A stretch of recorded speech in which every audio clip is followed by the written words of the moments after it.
I've got a mystery for you guys, one that's evaded an answer for almost a century. Why would one of the richest families in history store almost $1 billion of their wealth in fine arts? We'll never know for sure, but we can speculate. Because the law of supply and demand dictates that paintings from legends like Picasso will probably rise in value. They're not exactly making any more.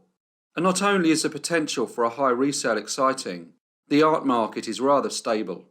After all, it's fueled by the ultra-rich, the people who still make money when global crises occur. So arguably, the Rockefellers were part of an art investing trend that's only growing. In fact, last year, Deloitte reported that 85% of wealth managers recommended art as a part of a wealth offering. So, how do you get in on the action? Now that I can give you a concrete answer to. Masterworks. They let you invest in the same fine art that millionaires collect, but in a more affordable structure, where users can invest in just portions of the paintings they offer.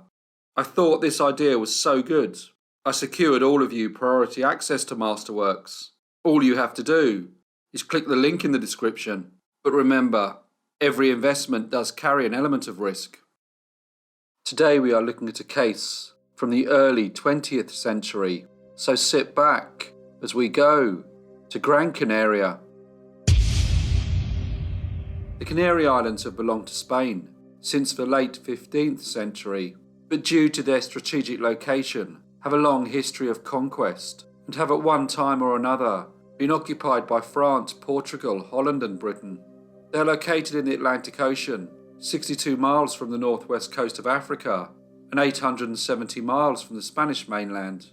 In total there are 8 main Canary Islands, the largest of which is Tenerife, followed by Fuerteventura and then Gran Canaria. They were known to be the last port in Europe and became established as an indispensable Spanish base for ships on their way to the Americas. Spanish galleons, traders and conquistadores were frequent visitors, and the trade routes brought the island great wealth. Soon they were attracting merchants and adventurers from all over the continent. Paul Astein was one such visitor. He was not from the islands or from the Spanish mainland. Paul was in fact German, having been born on the 8th of October 1891 in Braunschweig, a small city in north-central Germany. His family were conscientious, law-abiding members of the community, although considered to be working class. His father came from the village of Amerid in Alsace and worked as a locksmith. His mother had a hard upbringing and had been widowed at a young age before she married Paul's father. She mainly stayed at home to look after the small house and care for the children. In the early 20th century, the German economy was growing, and this led to significant demographic changes. Between 1875 and 1910, the population of Berlin doubled, and other cities like Munich, Düsseldorf and Frankfurt grew rapidly. By 1912, there were 15 German towns with populations over 100,000. In 1871, there had only been 8. By the time Paul reached the age of 15, 60% of German people lived in towns or cities. When he finished his education, Paul also moved. He settled in Hanover, a large city, just 67 kilometers from Braunschweig.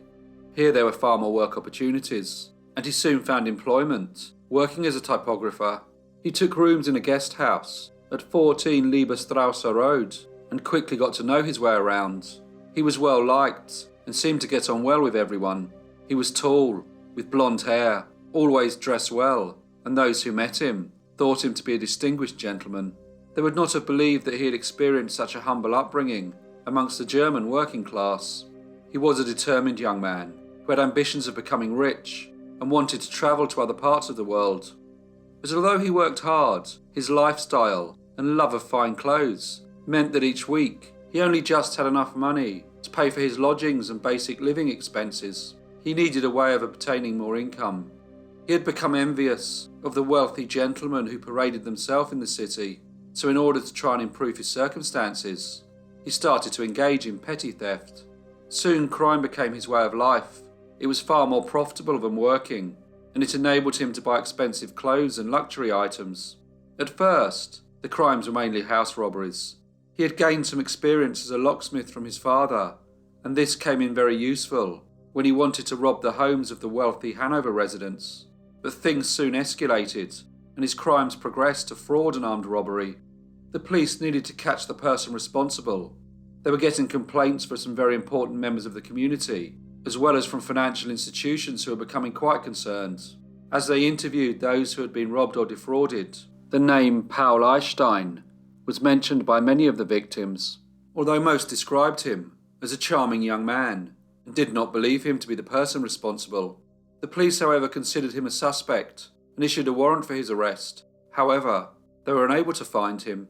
Despite this, on the 10th of February 1914, he was charged and sentenced to 5 years and 3 months in prison for the crimes he had committed in Hanover. Paul Eistein was now a fugitive. In July 1914, the First World War began, and there was much tension across the continent. Many Europeans left their homelands and travelled to South and Central America. Paul had friends who had left Germany and made their way to countries such as Mexico and Argentina. He had also heard many wonderful stories about the Canary Islands, with its lovely weather, and with the many ships that stopped there on their travels between Europe and the Americas. It was also a very good commercial centre and had a large and increasing population. He had read about Alexander von Humboldt and Leopold von Buch, two famous German explorers, geologists and naturalists, who had written extensively about their travels to the Canary Islands, with its wonderful landscape, climate and geography. He decided that he should go there to escape the war and attempt to put his criminal past behind him. He arrived in the port of Las Palmas, which is located on the island of Gran Canaria, and as he was a wanted man back in Hanover, he used the name Paul Bersteinhofer. It did not take long for him to settle, and he had no trouble in learning the Spanish language. He found accommodation in the town of San Mateo, situated in the mountainous central part of the island, 17 kilometers southwest of Las Palmas. It was a nice place, and there was a small German community. Paul always found it very easy to speak to people, and it did not take him long to start making new friends. Everyone who met him was impressed by his good looks, stature and elegance. With the money he had stolen in Hanover, he was able to have a comfortable lifestyle and maintain the pretense that he was an educated, well-to-do gentleman. But he was aware that the money he had obtained through his criminal activities would not last forever, and he would have to do something to enable him to maintain the good name he had established during his short time on the island. So he declared that he was a doctor. He then started to travel to the neighbouring towns and villages in the areas around San Mateo, offering his services. Soon his fame grew, and he became a bit of a celebrity. When he visited the more remote mountainous villages, patients would queue up, wanting to be seen by the young handsome German doctor. However, Paul was not a doctor. In fact, he had never had any medical training at all. When his patients began to realise that he was not who he claimed to be, they went to the authorities. The stories of the fake doctor reached the newspapers, but before any charges were brought against him, he left Gran Canaria and took a boat to the neighbouring island of Tenerife. Here he stayed in the Hotel Colón in Santa Cruz. It was August and very hot, but Paul stood out as he was always overdressed and wore valuable jewellery. He also gave out presentation cards, calling himself Pablo Rodriguez. The hotel owner became suspicious and reported him to the German consulate. 2 weeks after arriving in Tenerife, Paul Eistein, or Paul Bersteinhofer, as he liked to be known, was officially expelled from the island. Realising that he needed to keep a low profile, Paul decided to visit the other islands. But as people's attentions were focused on the war, they soon forgot about the fake doctor, and Paul was able to go back to Gran Canaria. Dr. José Ezequiel Navarro was a 50-year-old Spanish pharmacist with a degree in chemistry. He was originally from Valencia, but had lived for many years in Cuba. He had been a very successful gentleman and had accumulated much wealth.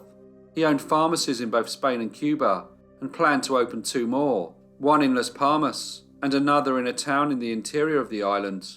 Señor Navarro was described as a handsome, elegant, well-dressed man who took care of every detail of his appearance. He wore very smart suits made from the best possible fabrics, silk socks and handmade shirts. He also had expensive jewellery, including a prestigious gold watch. Strangely, He chose to carry most of his money on his person, placing it in a leather briefcase that never left his side. He was familiar with Gran Canaria, as he had previously established a pharmacy in the town of Guia, in the neighbouring island of Tenerife. This was run by his nephew, Francisco Villaplana.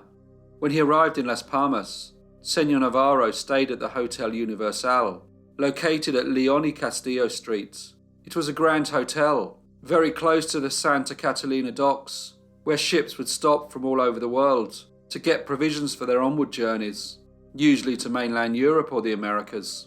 He was excited about his new life on the island, with its wonderful weather. He knew that it would be less humid than Cuba.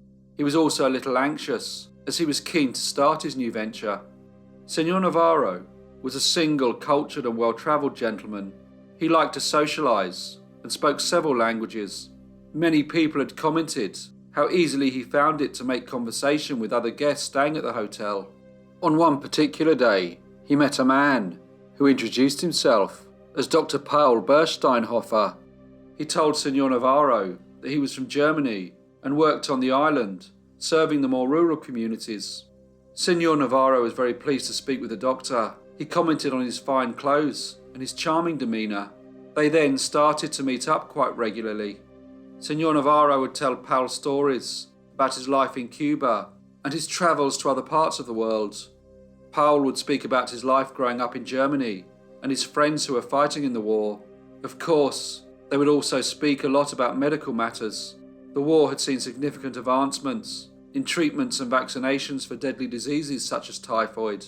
New antiseptics had been developed to clean wounds, and people had become more aware about hygiene. Paul had noticed that the briefcase never left Señor Navarro's side, and eventually, Señor Navarro told his new friend that it was because it was full of money and jewellery. He said that he brought it from Cuba, so he could open 2 more pharmacies in Gran Canaria. Paul Astein, the false doctor, thought that he could benefit from his new friend, so he told him of a wonderful investment opportunity in the area of Pinos de Galdar. He said that he could make lots of money by growing almonds and selling them to the many traders who landed daily on the island. He had a gift for persuading people to do things they may not have wanted to do, and despite Señor Navarro's lack of interest in the project, he did not want to upset his friend, so agreed to go with him to take a look.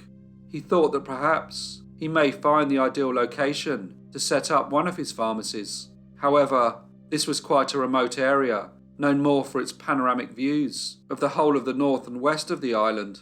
In the afternoon of the 2nd of September 1918, they set off for Pinos de Galdar. They planned to stop and look at many of the towns en route to see if there could be a place for Señor Navarro to open another pharmacy. On the first day, they travelled to the town of Aguete, some 50 kilometres from the port of Las Palmas.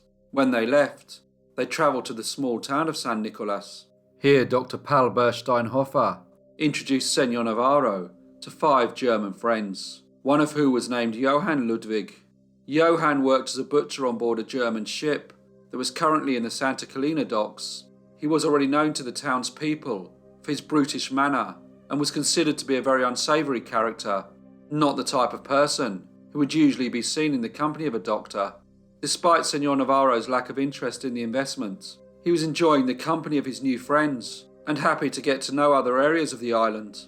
He was impressed by the beautiful landscape, tall pine trees, and wonderful views, as they were some 1,500 metres above sea level. The last leg of their journey began on the 11th of September, when they travelled to the town of Tejeda.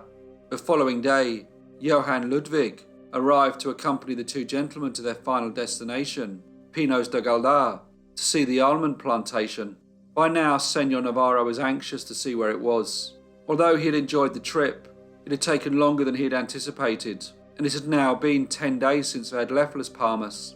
Paul told him that it was not far from Tejeda, so they would be going in the late afternoon, but Señor Navarro was starting to have doubts about his friend's intentions.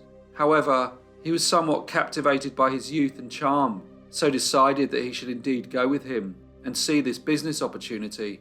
They had a very pleasant lunch, which included more drinks than usual, and by the time they left to see the plantation, it was already dark. They took with them their horses, and of course, Señor Navarro held on tightly to his briefcase. They made their way through the narrow path, But by now, Senor Navarro was getting very concerned and began to suspect that his friend Paul and Johann wanted to rob and harm him. He pleaded to be spared and for them to take the briefcase and go. However, Johann feared that if they let him go, he would just inform the authorities. He told Paul that he hadn't spent days travelling to a remote island spot to later be arrested. Paul had already paid him an advance of 500 pesetas for this crime, so without further discussion, Johann hit Senor Navarro with a piece of wood, which knocked him to the ground. Paul then finished him off with a knife. José Ezequiel Navarro, the 50-year-old Spanish pharmacist, was dead. They quickly covered the body with a light coat of sand. The following day they started their return journey to Las Palmas with the money in the briefcase.